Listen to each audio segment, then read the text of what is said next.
გამარჯობა ძვირფასო მეგობრებო, დღეს ეთერში ვარ მე, ლია ბერთაშვილი, როგორც ყოველთვის და ხშირად ჰაგაკი გოგოლაძე ჩანს გარზე და დღეს ვისაუბრებთ კვანძებზე, იმიტომ რომ თემა არის აქტუალური, ყოველთვის გვეკითხებიან ამ თემასთან დაკავშირებით და ქართულ საზოგადოებაში რატომღაც არსებობს ასეთი განსხვავებული აზრები ამ კვანძებთან დაკავშირებით და კერძოდ. პირველ რიგში, სანამ ესე უფრო კონკრეტიკაზე გადავალთ, ვისაუბროთ თვითონ რა არის კარმული კვანძები.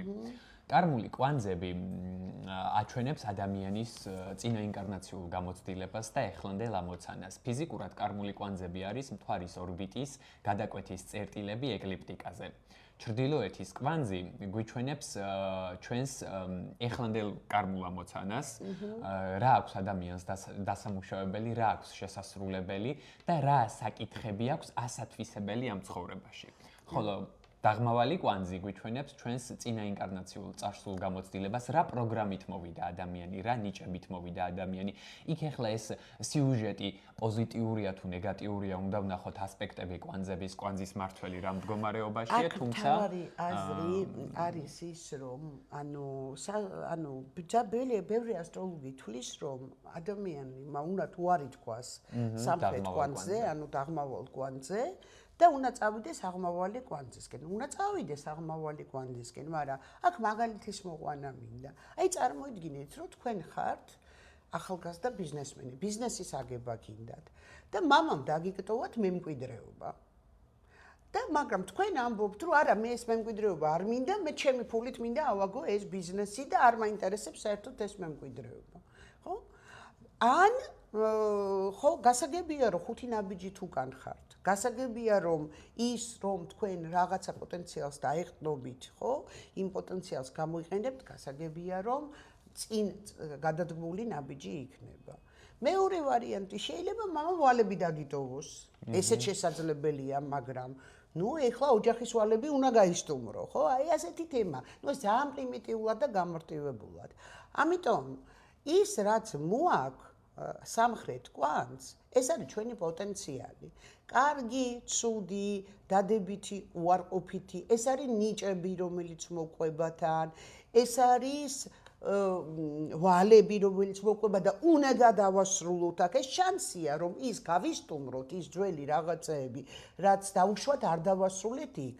ეს არის, აბა საიდან არის რომ იბადებიან ეს ნიჭიერი ბავშვები, ხო, სიმღერის ნიჭით, სმენით, არაჩვეულებრივით, კომპოზიტორები, მხატვრები, რომელსაც თანდაყოლილი ნიჭები აქვს, ხო? ეს მოყვება სულს ეს პროგრამა და შესაბამისად ეს უნდა მივიღოთ. ეს რო არ მივიღოთ, ხო? ხაერში ვიქნებით, ვერ წავალთ. და ამის მაგალითები, ეხლა მე არ დავიწყებ აქ რუკების გარჩევას, მაგრამ ამის მაგალითები გვაქვს უამრავი, როცა ადამიანი არ ეყრდნობა თავის დაღმავალ კვანძს, პირდაპირ გადადის აღმავალ კვანძზე და შესაბამისად მე დამახინჯებულად გადახვალ აუცილებლად, ხო? რა ნიჭი და პოტენციალიც გაქვს, უნდა მით უმეტეს სამყარო გვაძლევს დროს, რომ დაღმავალ კვანძთან ვიმუშაოთ. დაბადებიდან ვერავინ ვერ გადადის აღმავალ კვანძზე. ჩვენ გვაქვს პერიოდები, სპეციალური კარმული კვანძებთან დაკავშირებული, კვანძების დაბრუნებებთან დაკავშირებული პერიოდები, როცა სამყარო გვთავაზობს სიტუაციას და ნახულობს, მზად ვარ თუ არა გადავიდეთ აღმავალ კვანძს. აი ეს არის, ძალიან პრიმიტიულად რო ვილაპარაკოთ. რა თქმა უნდა, ეხლა ეს ასე პრიმიტიულად არ არის, იმიტომ რომ იმ კვანძს თავის მართველი ყავს, ის თავის სახლშია, იმას თავის ასპექტები აქვს და უკვე სურათს ამისთვის ასტროლოგია საჭირო. უკვე სურათს შლით, მაგრამ აი ძალიან მარტივად რო ვთქვათ, ეს არის ასე. კი, და თან ეს არ არის რომ ერთი და ორი შემთხვევა, რომ ესე თვლიან, რომ აი დაღმავალს არ უნდა გაეკარო, არის ძალიან ხშირი და ასტროლოგების ალბათ უმეტესობა ესე იზიარებს, მაგრამ თავარია პრაქტიკა, რუკაში უნდა ჩაიხედოს ადამიანმა და პრაქტიკაში ნახოს. მაგალითად, ხედავ, რომ ადამიანი არის შემოქმედებაში, ხელოვნებაში და ხედავ მის რუკაში, აი პრიმიტიული მაგალითი რომ მოვიყვანოთ, ქვედა კვანძი არის მე-12 სახლში. ზედა კვანძი დგას მე-6 სახლში. ანუ ადამიანს ეს ნიჭები შემოქმედების, ხო, მოყვება კარმულად. ეხლა ნიშნებს და იქ გარჩევას არ დავიწყებ, უბრალოდ მე-12 სახლი რო ვთქვათ. შეუძლია რა თქმა უნდა ადამიანს დაეყრდნოს ამ მე-12 სახლის ენერგიას, იყოს მუსიკაში, იყოს ხელოვნებაში, ოღონდ ეს უნდა აქციოს სამსახურად, მის რუტინად, შრომად, რადგანაც კვანძი აქ მე-6 სახლში თხოვს სისტემურობას, კვანძი მე-6 სახლში თხოვს, რომ ეს ამ ნიჭებს და პოტენციალს დაეყრდნოს, მაგრამ ამით მოახდინოს პრაქტიკული რეალიზაცია. ყოველდღიურ შრომაში შემოიტანოს, ხო. ან ყველაზე არასასიამოვნო არის რა, ნახეთ, როცა ადამიანს აქვს რაღაც ნიშანში დაღმავალი კვანძი და იმ ნიშანშივე დაუშვათ, ნუ იქნება შეერთებული, უბრალოდ იმ ნიშანშივე ყავს მზე. და ადამიანს ეუბნებიან, რომ შენ დაღმავალი კვანძის თემებზე ვარი უნდა თქვა და იქ მზე ყავს ადამიანს, ანუ როგორ თქვა შენ თავზე ამბობ ვარ. სიცოცხლეზე თქვას ვარი, საკუთარ თავზე თქვას ვარი, ამ თუ არ იყავს იქ დავუშვათ კვანძთან შეერთებული სიტყვაზე, ან არ თუნდაც არ შეერთებული. რა ქნას დავუშვათ ხალი არ გათხოვდეს, ბავშვები არ გააჩინოს? თავის მოთხოვნილებებზე თქვას თავის მოთხოვნილებებზე თქვას ვარი? ანუ ეს არის ელემენტარული ლოგიკა. ანუ აქ დიდი ცოდნა ასტროლოგიის არ უნდა. ეს არის ელემენტარული ლოგიკა, რომელიც აი ცოტა თუ ამ ხაზს გავყვებით, მიხვდებით, რომ ეს არის ასე. ხო. და ნუ დანარჩენი უკვე ტექნიკის ამბავია და დანარჩენი უკვე პროფესიონალიზმის ამბავია, იმიტომ რომ ეხა ასე პრიმიტიულად ეხა მარტო ნიშანში არ გვეუბნება იქ მართველია, ასპექტია და ასე შემდეგ, ასე შემდეგ. მთავარი სათქმელი რაც არის, ნებისმიერ შემთხვევაში აუცილებლად ვეყრდნობით დაღმავალ კვანძს და დაღმავალი კვანძის გამოცდილებას და უკვე შემდგომ ვასრულებთ აღმავალს. კი ბატონო. ხო და მოდი მაშინ თითო ორი წინადადებით ვთქვათ ნიშნებში, ანუ რას დაეყრდნოს და რა საითკენ იმოძრაოს. ნუ ეს ძალიან ზედაპირული ფენაა, რა თქმა უნდა. დაიწყე. დავიწყო. ნუ ვერძის ასწორის ღერძი პირველ რიგში.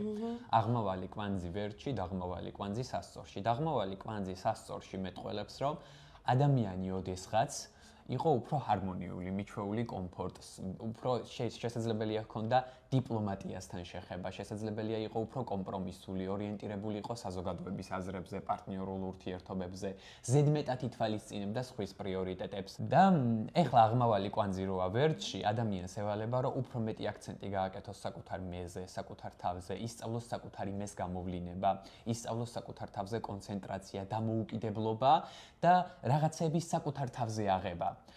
ზედმეტად არ უნდა დაეყრდნოს სხვა ადამიანებს და პარტნიორებს. ადამიანს აქვს პროგრამა, რომ ისწავლოს დამოუკიდებლობა.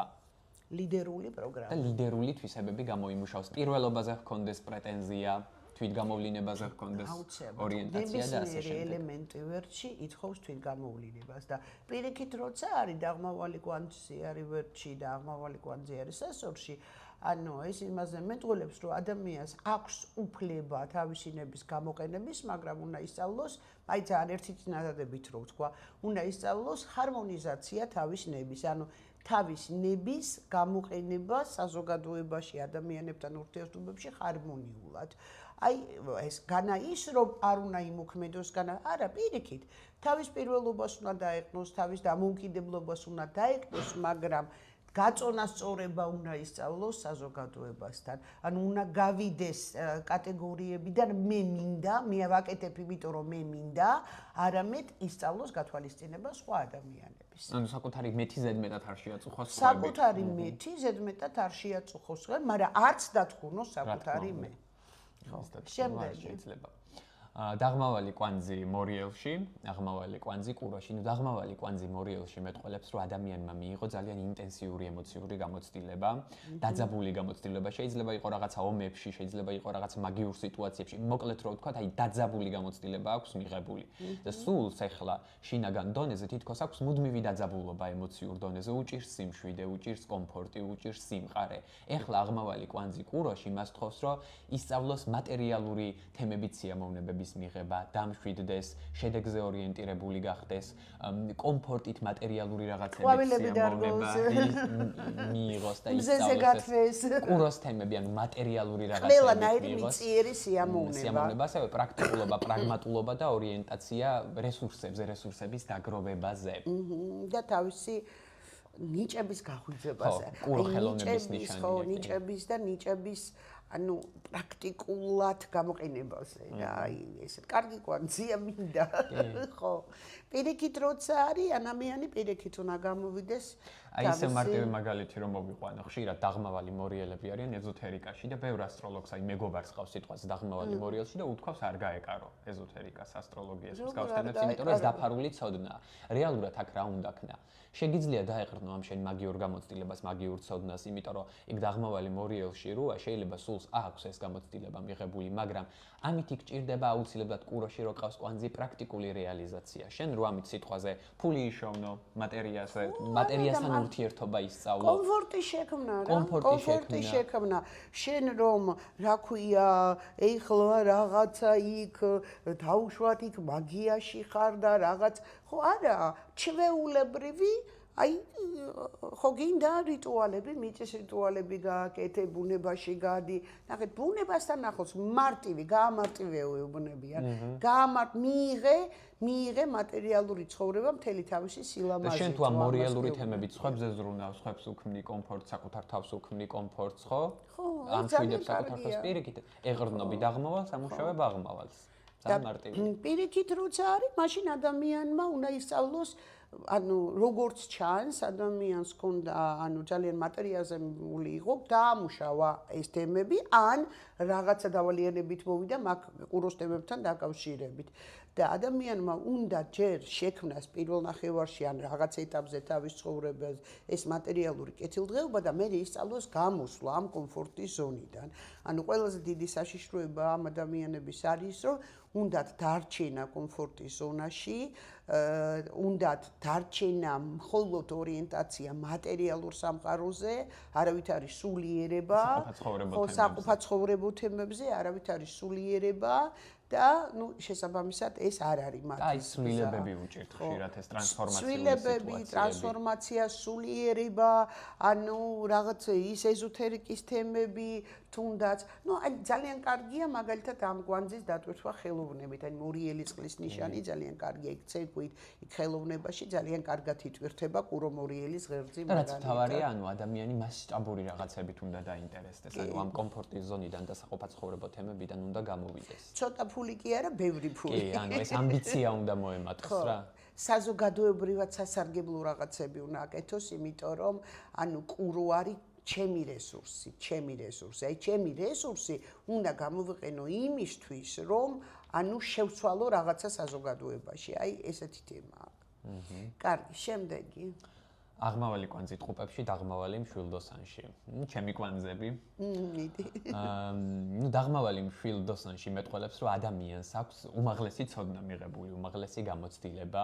მეტყველებს იმაზე, რომ ოდესღაც იყო ან ფილოსოფოსი, ან მასწავლებელი. ეხლა მთავარი პროგრამა აქ რა არის, რომ ადამიანმა ისწავლოს მოსმენა, ანუ გამოვიდეს მასწავლებლის როლიდან და იყოს არა, ბევრი სიუჟეტები, არა მარტო ფილოსოფოსი მასწავლებელი. ან მოგზაური იყო, ძალიან ბევრი სიუჟეტები აქვს. ყველაფერს მოკლედ ხო? და ეხლა უნდა ისწავლოს მოსმენა, უნდა ისწავლოს სხვისი აზრის გათვალისწინება, უფრო ადამიანი უფრო უშუალო უნდა გახდეს ურთიერთობებში, კომუნიკაციაში, მარტივად მიუდგეს მასწავლებლური სიმაღლეებიდან უნდა ჩამოვიდეს და გვიკადროს. კი, დაღმავალი მშვილდოსნებს ხშირად აი თუ ცეცხლის მზეა განსაკუთრებით და ამბიციური ნიშნებია გამოკვეთილი, სნობობა ახასიათებს. შემთხვევაში ზევიდან გიყურებს თითქოს. ეხლა ტყუპებში კვანძი გთხოვს უფრო უბრალოებას, ხო? ანუ ყველა ადამიანს თანასწორად უნდა მიუდგე და მარტივად ესაუბრო, მარტივად დაელაპარაკო და ტყუპების კვანძი გთხოვს, მთავარი თემა აქ რა არის, მუდმივად იყავი მოსწავლის როლში. ანუ ყველაფერზე თითქმის ახლა ყველაფერი ადამიანს რა თქმა უნდა ვერ გეცოდინება, მაგრამ ეს საბაზისო თემები რაც არის, ზოგადი ცოდნა უნდა გქონდეს. ზოგადად სწავლის ღერძია, ხო? პრაქტიკული ცოდნა, ზოგადი ცოდნა, პრაქტიკული ცოდნა, კომუნიკაცია, დემოკრატია, იყავი დემოკრატი ზემოდან არ ნურავის ნუუყურებ და ასე შემდეგ. ხო, პირიქით როცა და გაავრცელე ცოდნა ასე, ხო, ანუ დაეყრდენი იმ შენ მასწავლებლურ გამოცდილებას და ცოდნის გავრცელება მოეთხოვება ადამიანს. იმიტომ მოგეცა კვანძი, რომ ის პოტენციური ცოდნა, რომელიც ანუ ხო, გააქვს და სულს ახსოვს სინამდვილეში. ხო, ანუ ის უნდა გაავრცელოს. სხვადასხვა დონეზე ხდება კვანძების დამუშავება. ახლა მე რო აღმავალი ტყუპებში მყავს, კონსულტირების სფეროში ვარ და ლაპარაკი მიწევს, ვიღაცა შეიძლება ვაჭრობაში იყოს, ვიღაცა შეიძლება გამომცემლობაში მუშაობდეს და ასე შემდეგ. ხო, გააჩნია რა დონეზეც ხო. ბევრი თემები, ეხლა ყველა თემას ვერ დავასახელებ. შემდეგი რა გვაქვს? ანუ აღმავალი კირჩხებში პირიქით ხო, პირიქით როცა არის დაღმავალი ჯგუფებში, დაღმავალი მშვილდოსანში, ცეცხლის, როცა ცეცხლის ნიშანში აღმავალი კვანძი ყოველთვის ლიდერული თემაა, ყოველთვის. ოღონდ გააჩნია სად, ახლა ვერც სხვა ლიდერობა აქვს, მშვილდოსან სხვა, ხო? ეუბნება კვანძი, რომ შენ წინა ცხოვრებაში თუ წინა ცხოვრებების გამოცდილებაში ეს არ არის წინ მარტო ერთი წინა ცხოვრების თემა. ხო, იყავი მოწაფე, იყავი კომუნიკაციაში, იყავი მოსწავლე, ეს თემები უკვე დამუშავებული გაგდა. ან თუ არა გაგ დამუშავებული, ეხლა პირველ ეტაპზე შენი ცხოვრების უნდა იყო მოწაფე, უნდა ისწავლობევრი, უნდა ინფორმაცია დააგროვო, რათა შემდგომში გადახვიდე მასწავლებლის როლში, გახდე უფრო წარმატებული, უფრო განვითარებული. აქ არ არის საუბარი, მაინც მასწავლებელი იყო, ან პროფესორი იყო. უბრალოდ შენ უნდა დადგე იმ გარემოზე მაღლა, რომელშიც დაიბადე და გაიზარდე. მეტი გამოცდილება უნდა მიიღო, მეტი უნდა იმოგზაურო, მეტი ენა უნდა იცოდე, მეტი ცოდნა უნდა კონდეს და ასე შემდეგ. ვიწრო საზღვრებს გასცე. ვიწრო საზღვრებს გასცე, ეს რეალიზაცია, ანუ სხვადასხვა დონეებზე არის შესაძლებელი და დანარჩენი უკვე მართველი გვაჩვენებს და კიდე სხვა რაღაცები. შემდეგი აღმავალი კვანძი კირჩხებში, დაღმავალი კვანძი თხისრქაში. დაღმავალი კვანძი თხისრქაში მეტყველებს, რომ ადამიანს აქვს სოციალური გამოცდილება მიღებული, ანუ იყო უფრო კარიერისტი, ორიენტირებული თავის სოციალურ მიზნებზე, სოციალური სტატუსის მოპოვებაზე, შეიძლება იყო უფრო ასკეტური, უფრო ცივი, ანუ არ შეიძლება რაღაცა ემოციის გამოხატვა, ზრუნვა და უფრო თხისრქული სატურნული ტიპაჟი იყო, ოდესღაც. იქ სატურნსაც გააჩნია, სად არის, თუმცა აი ზოგადად რო ან ადამიანი ფუტლარში ვერ გახსნა თავის ემოცია, ვერ გახსნა თავისი, რა ვიცი, ხო, სითბოს თემები და რაღაცა. და ძირითადად სოციალურ რეალიზაციას დაუთმო დრო. აღმავალი კვანძი კირჩხებში ახლა ფთხოვს პირველ რიგში გავიხსნათ ემოციურად. ვისწავლოთ მზრუნველობა ახლობლებისადმი. ანუ გამოვხატოთ ეს სითბო უფრო მეტად, იმიტომ რომ კირჩხების ენერგიას არის დედური ენერგია, ხო? ანუ მზრუნველობა უნდა ვისწავლოთ ახლობლების მიმართ. ეხლა გარდა იმისა, რომ კირჩხებში კვანძი გთხოვს, რომ ანუ ოჯახზე გქონდეს კონცენტრაცია, მზრუნველი იყო მშობლების მიმართ, შვილების მიმართ, აუცილებელი მთლად ესეც არ არის, იმიტომ რომ იქ მთვარე უნდა ვნახოთ, სად არის და კირჩხები სადაც ტრადიციული ასტროლოგიით საზოგადოების მათითვლება, ნიშნად ითვლება, იმიტომ რომ მთვარე ხალხს მართავს და შეიძლება ხალხზე ზრუნვით დაამუშავოს ადამიანმა. ხარ არის აუცილებელი, იცით რა, ეხა არიან ადამიანები, ეხა კირჩხების კვანძით მინახია, რომ ანუ არ შეუქმნია ოჯახი, მაგრამ არ ნიშნავს, რომ ეს 60-ანას ვერ ასრულებ. ადამიანებთან მუშაობენ, ხალხთან მუშაობენ, ხალხზე ზრუნავენ, სამშობლოსთვის აკეთებენ რაღაცებს. ანუ ყველა სხვადასხვა დონეზე იღებს. ანუ ეს აქ არ არის ასეთი ფორმულა, რომ რადგანაც კვანძი მყავს კირჩხებში, აუცილებლად უნდა გავთხოვდე და ბავშვი გავაჩინო. იქნებ არ მინდა კაცო გავთხოვდე და ბავშვი გავაჩინო. აი ხშირად ამბობენ პირიქით კვანძებზე დაღმავალი როა კირჩხებში, რომ პირიქით შვილი არ უნდა ყავდესო და მქონია შემთხვევა, რომ კონსულტაციაზე მოდის ადამიანი და კირჩხებია მთვარით, დაღმავალი იქ არის და ეუბნება შვილი არ უნდა ყავდეს. ანუ ეს არის დაუშვებელი, იმიტომ რომ კარგულ ბავშვს მიიღებს. იქ შენ დაღმავალი რო თხისრქაში ყავს, კარიერაზე მეტი აქცენტი უნდა გქონდეს გაკეთებული და სოციალური სტატუსის მოპოვებაზე და რაღაც პირად მიზნებზე, მაგრამ აუცილებელია იქაც რომ ჯერ ოჯახი ყავდეს და ჯერ დაღმავალი დაამუშავა, ანუ დაცული გარემო შექმნა, უსაფრთხო გარემო შექმნა, ემოციურად დამშვიდე, რომ მერე შეგეძლოს უკვე კარიერული რეალიზაცია. რა თქმა უნდა. აი როგორ წარმოგიდგენია, სხვანაირად იქნები ხაერში, ანუ იატაკზე ვეღარ იჯგები რა. ხარი საკლები არ იქნება. ანუ უნდა დაეყნო რაღაცას, ასე ხაერში გადავიდეთ იმაზე და რამდენი შემთხვევებია, როცა გადასულან ასე ადამიანები და სინამდვილეში ცუდად დაუმთავრებია ყველას. კი. ხო და პირიქით როცა გვაქვს ეხა აღმავალი თხისკა, ხო, აღმავალი თხისკა, ხო.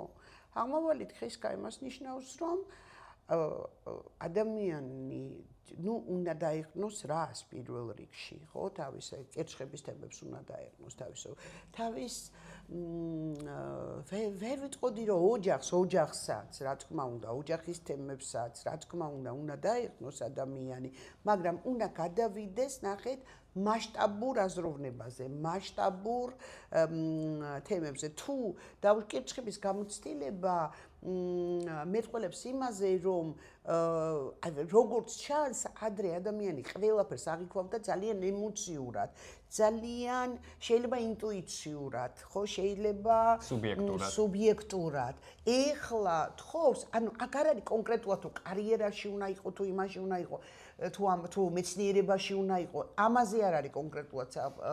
ისწავლე ობიექტურობა, ისწავლე მასშტაბურად აზროვნება, ისწავლე მარტო შენ უსაფრთხოებაზე ნუ ფიქრობ, ანუ გამოდი შენი უსაფრთხოების ზონიდან და წადი დიდ სოციუმში, ან შექმენი, თუნდაც ნუ წახვალ დიდ სოციუმში, მაგრამ შექმენი გონივრულად შექმენი მყარი სტრუქტურა. ხო, ნუ შიშებიდან უნდა გამოხვიდე დაღმავალი კირჩხებში, როცა ფოთვებიდან და შიშებიდან უფრო სოციალური რაღაცა პასუხისმგებლობებით და კარიერის თემებით დაინტერესდეთ. შემდეგი გვაქვს დაღმავალი მერწყულ, მოდ დაღმავს მე ვიტყვი ჩემი კვანძია, ხო.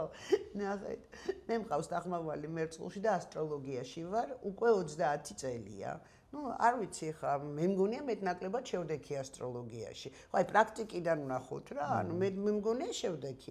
მე მგონია ის რომ მე ჩემ დაღმავალ კვანს ვამუშავებ, ჩემ ტრაგედიები არ მომხდარა ჩემ ცხოვრებაში და ხო, ჯერ კიდე ცოცხალი ვარ.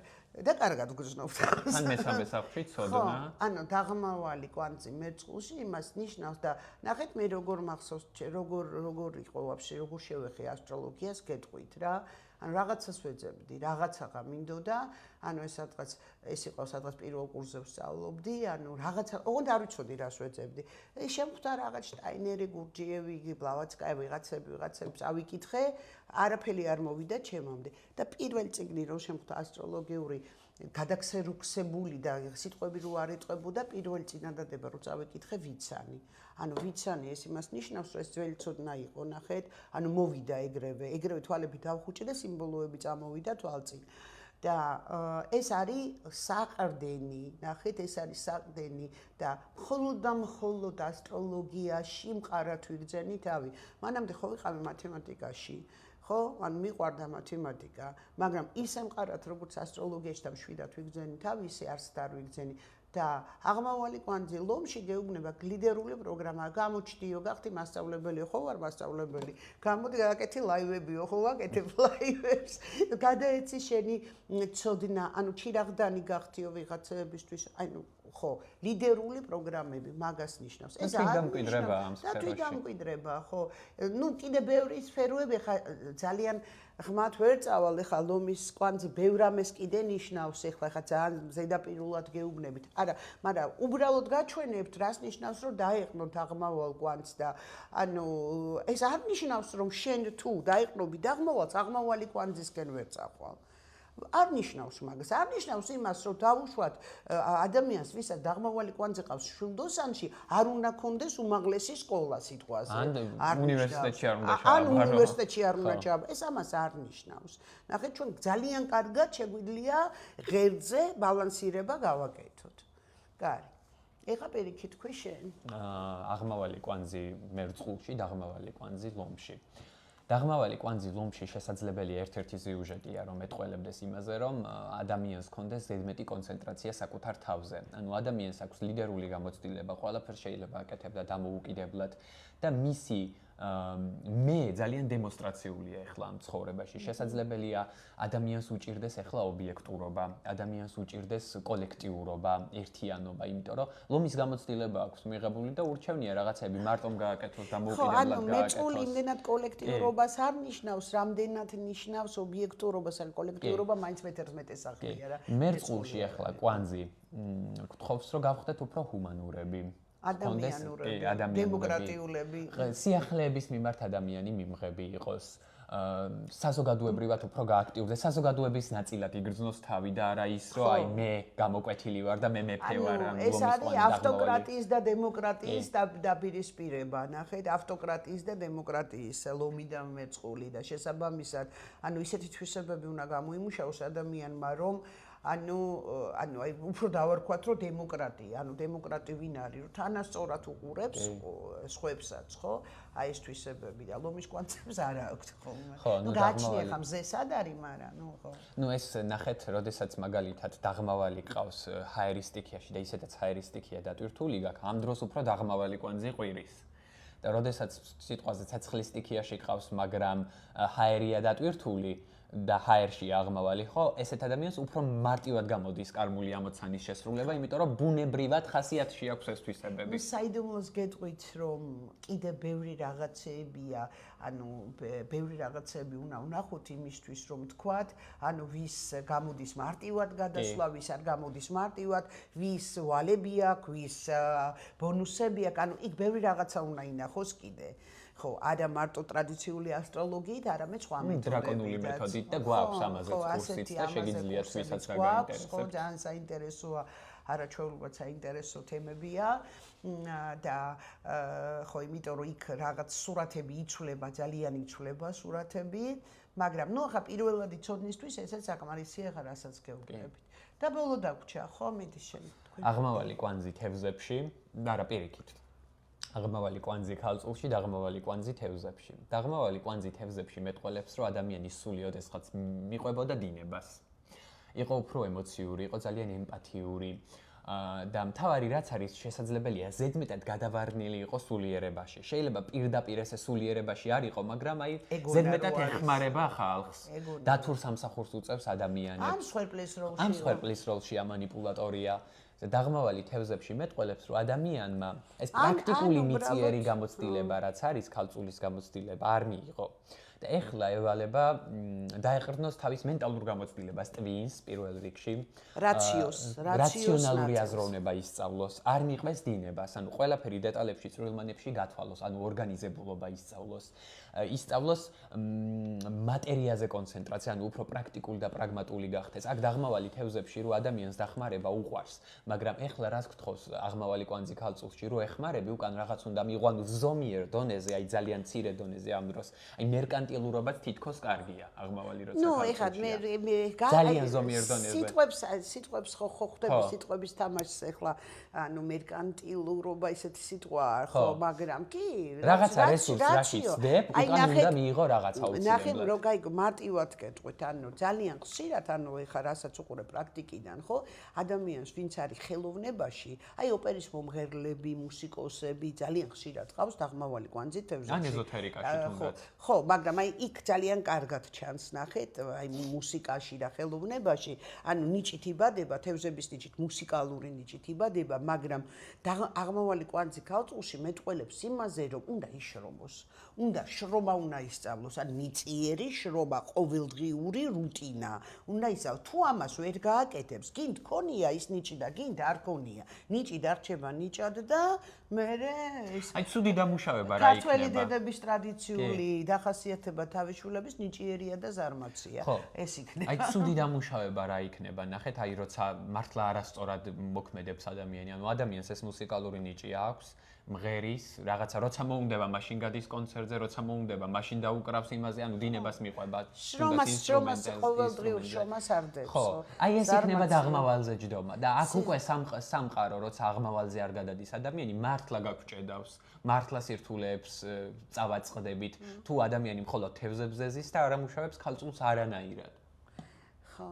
და რა დაგვრჩა ბოლო, ხო, დაღმავალი ქალწულში, ხო და დაღმავალი ქალწულში, ხო კი, გეუბნება რომ კი, შენ გაქვს იმის გამოცდილება, რომ რაციონალურად აფასებდი, შეიძლება იქ, რა ქვია, შრომის გამოცდილებაც გაქვს, არქეტიპი ქალწულის აღებული გაქვს, იმას ნიშნავს, რომ ანუ შეიძლება იყავი მსახურის როლში, პრაქტიკული მსახურის როლში, მშრომელის როლში, ნუ ეხლა არქეტიპებზია ლაპარაკი. ეხლა უნდა გამოიმუშაო უფრო მეტი ემპათია, უფრო მეტი ნდობა სამყაროს მიმართ, უფრო მეტი ინტუიცია, უფრო გამოხვიდე, უფრო აი სუფთა პრაგმატული თემებიდან, სუფთა ისეთი თემებიდან, რასაც შეიძლება ხელით შეეხო და ანუ მეტი მიმართო ყურადღება ისეთ რაღაცებს, რაც უხილავია შენთვის, ხო, რაც რწმენის საგანია შენთვის, რაც ხო, ანუ ასე ხელით ვერ შეეხები, ხო. ცოტა მიენდო სამყაროს მოეშვა. მიენდე სამყარო,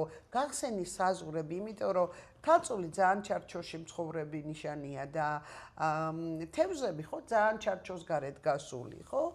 აქაც ხო ეს მსახურების ღერძია ძალიან ხშირად ვხედავთ ჩვენ ამ ღერძს პატრიარქების და ასეთი ადამიანების ანუ რუკებში სასულიერო პირობებში, იმიტომ რომ ანუ ქვია ამას მსახურების ღერძი ქვია. მსახურება შეიძლება იყოს სულიერი თევზები და შეიძლება იყოს პრაქტიკული, ხო, ქალწული.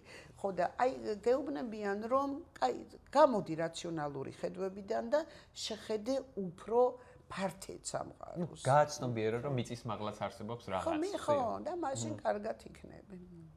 აი ეს არის რა, მე მგონი ძალიან გასაგებად ავხსენით. ანუ ეს თემა, ნუ ეს რა თქმა უნდა პირველად იცოდნაა და ამას ბევრი საფეხურები და ფენები აქვს კიდე ქვემოთ, მაგრამ ნუ ეს ახლა შეუძლებელია რომ აქ მოვყვეთ. ამით ვასრულებთ ამ გადაცემას და გემშვიდობებით. ნახვამდის.